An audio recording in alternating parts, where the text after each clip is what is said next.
what's up, guys? It's your Wednesday guy, Dalyn. Sorry, I know you guys missed me last week, but I had a lot of stuff going on. My grandmother was in the hospital, and I was just really, really busy. And I'm sorry, I really just didn't have the time to post last week. But I'm back this week, and this week's topic we're talking about intimacy, and I guess that's almost like a really almost like taboo topic. It's almost like everybody wants to know, but nobody really wants to ask. And then you have the jackasses that do just ask and don't care if it offends you or how you fucking feel about it. So this is actually a pretty cool video for people to watch, and just for anybody to just get a different perspective on. So I guess for me, it's a little bit different than some trans guys because I'm married. So I don't really have the problem of dating and meeting somebody and having to have a talk with what I like, what I don't like, what are they gonna expect from me, and things like that. So my wife and I were together before I started transitioning, so it was a little bit different for us, I guess you could say, because my body changed, and I wouldn't necessarily say the things that I like change, but I guess my mentality changed a lot in the way that I felt about myself. So I guess I did change, intimately. I guess I'm more comfortable now with saying what I like and what I want. Whereas before I was a little bit more reserved and shy about what I wanted. So I don't know. Hold on. My cat is really bothering me. Hold on a second. Okay, sorry about that. I'm back now. But now I guess I'm just a little bit more direct about what I like.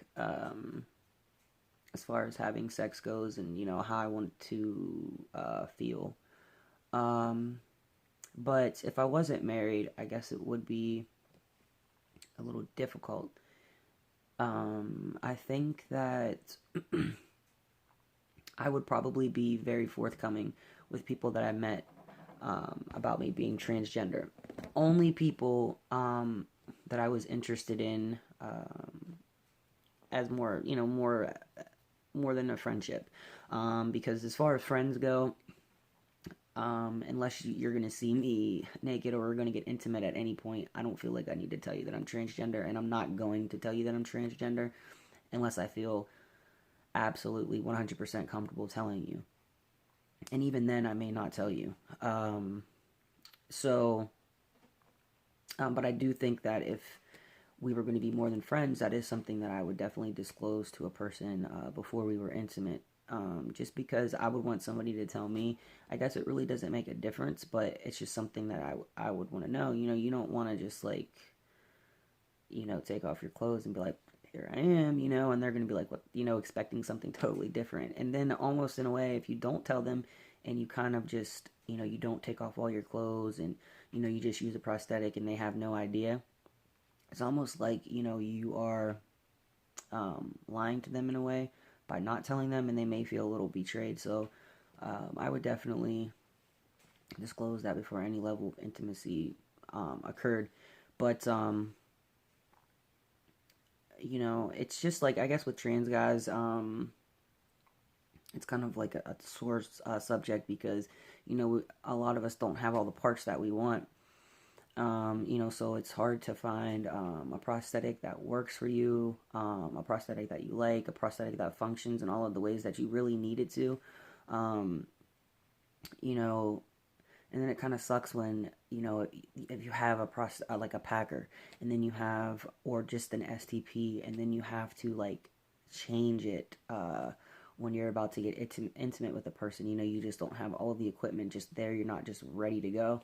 And it's hard to really predict when you're going to have sex, so it's kind of hard to be prepared for that, and if it's a spur of the moment type thing.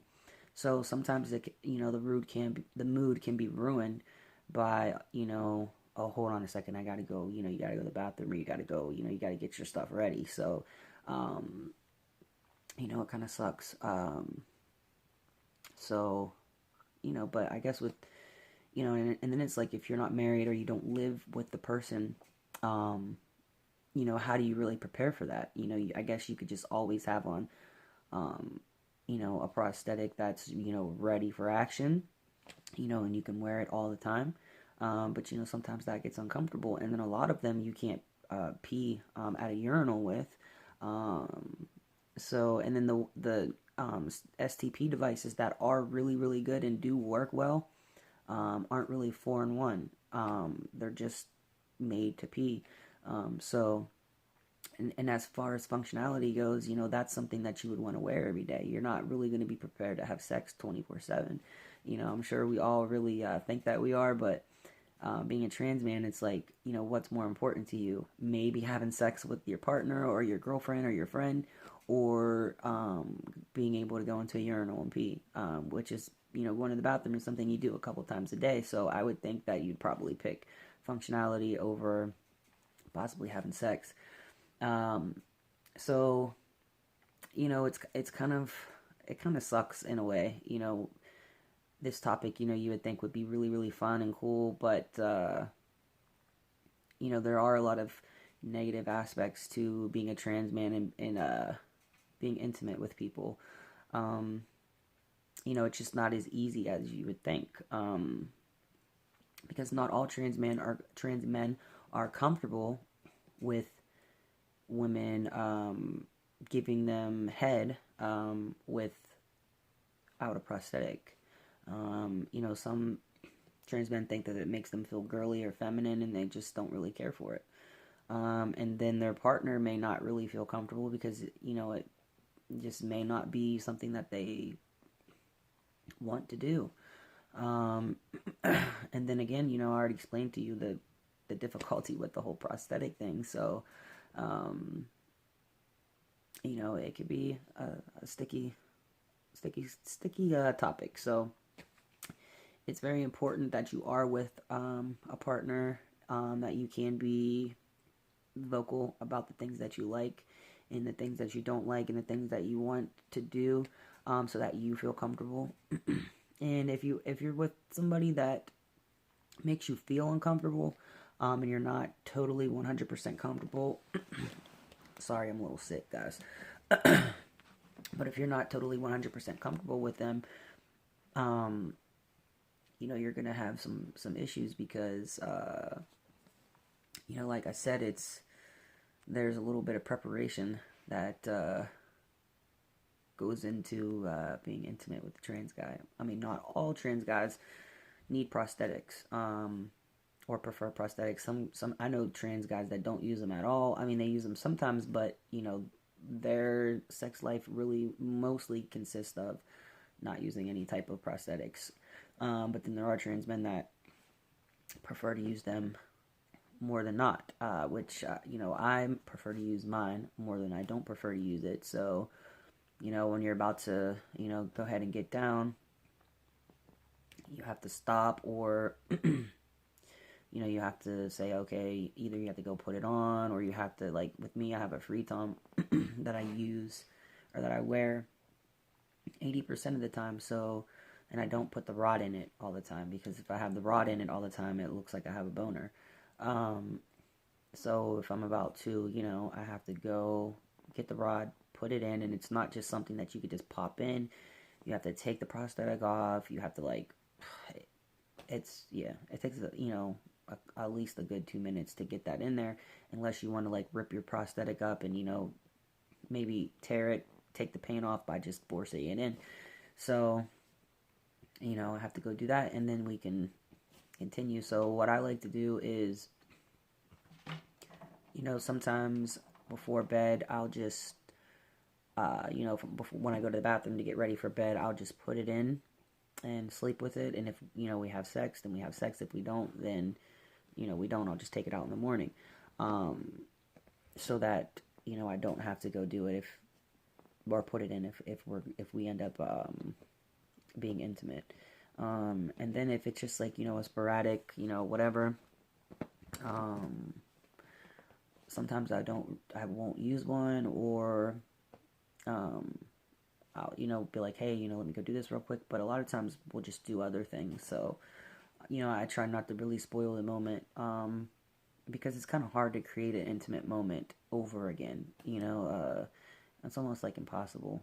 So I really don't want to ruin that moment. So I try not to.